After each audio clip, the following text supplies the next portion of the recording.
Le point de départ de l'exposition, c'est qu'on voulait commémorer, comme d'autres, l'anniversaire de la naissance de Vézal. Alors, la plupart des expositions consacrées à Vézal montrent Vézal anatomiste, pionnier de l'anatomie, rénovateur de l'anatomie. Effectivement, il a fait beaucoup de dissections, il a fait faire des très beaux dessins et il était à la base de toute une série de publications qu'il a faites à Bâle. Ça, c'est l'image de Vézal telle que nous la connaissons en général, Vézal, rénovateur de l'anatomie. Mais à côté de ça, on oublie trop souvent de dire que Vézal a été un extraordinaire clinicien. Pourquoi? D'abord, c'est parce qu'il a une formation académique. Il est né à Bruxelles, il a fait ses études à Louvain en partie, puis il est allé à Paris, il est allé en Italie, et c'est en Italie qu'il a fait beaucoup de recherches, et ses recherches à l'époque, c'était des recherches en anatomie, puis il est revenu en 1543 et est devenu médecin de Charles Quint. Et la médecine qu'il a appliquée à partir de ce moment-là, c'était une médecine académique, c'est-à-dire que c'était un médecin qui non seulement avait une formation théorique telle qu'elle était officielle et obligatoire à la Renaissance, mais également avait une réflexion, avait un questionnement, cherchait à justifier, voir pourquoi est-ce qu'il faut saigner à tel endroit plutôt qu'un autre. Deuxièmement, qu'est-ce qui est encore bon dans la médecine de l'Antiquité? Quel est l'apport des plantes médicinales, des nouvelles plantes médicinales apportées par les Arabes et par la découverte du Nouveau Monde? Eh bien, ça, c'est l'originalité de Vézal, c'est-à-dire qu'il a fait aussi des brillants diagnostics. Et entre autres, à cette époque-là, beaucoup de ses collègues, beaucoup de ses patients, beaucoup de patients lui décrivaient leurs problèmes médicaux, posaient des questions et Vézal répondait par écrit. C'est ce qu'on appelle les concilia.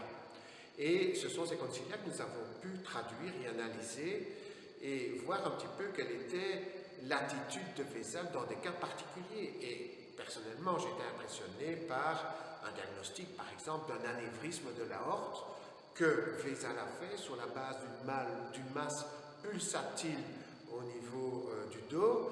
Eh bien, Vézal a parlé d'un anévrisme disséquant de l'aorte. Il a pu confirmer son diagnostic par autopsie quelques mois plus tard.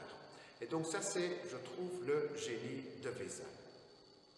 Donc, en 1543, Charles Quint a appelé Vézal à son chevet parce que Charles Quint souffrait de la goutte. C'était une affection dominée par des poussées articulaires douloureuses avec des gonflements, des rougeurs très invalidantes qui touchaient ses pieds, ses mains, etc.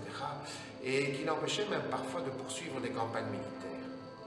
Et donc, Vézal était appelé par Charles Quint et s'est occupé de Charles Quint et lui a prescrit des traitements nouveaux qui venaient du Nouveau Monde, en particulier donc le bois de Gaillac, la salseparaide, bien connu aussi les Schtroumpfs.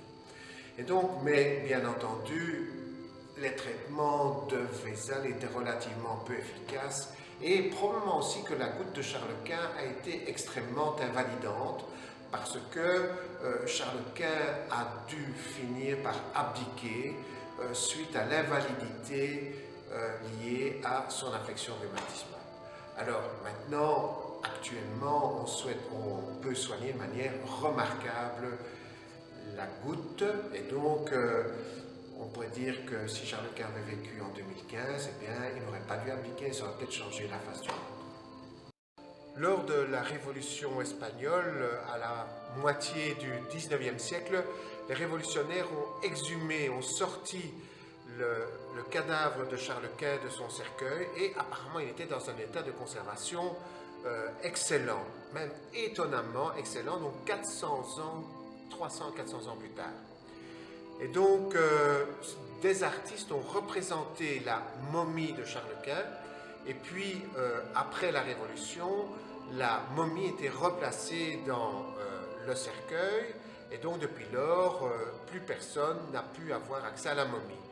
Et ce qui est intéressant, c'est que c'est le réalisme étonnant de ces tableaux, de ces représentations, qui montre que non seulement donc, Charles Quint était prognate, donc il avait une longue mâchoire, il avait des caries dentaires, il avait des gonflements et des déformations articulaires, il avait des dépôts de cristaux d'acide urique, donc de gouttes dans ses articulations, il avait des lésions aussi au niveau de la peau.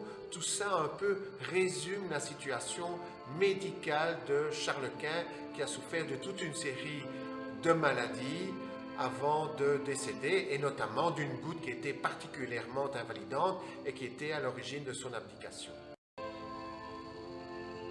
Ambroise Paré et Vézal se sont retrouvés autour de Henri II, donc le roi de France, qui lors d'un tournoi avait eu l'extrémité d'une lance enfoncée dans l'œil.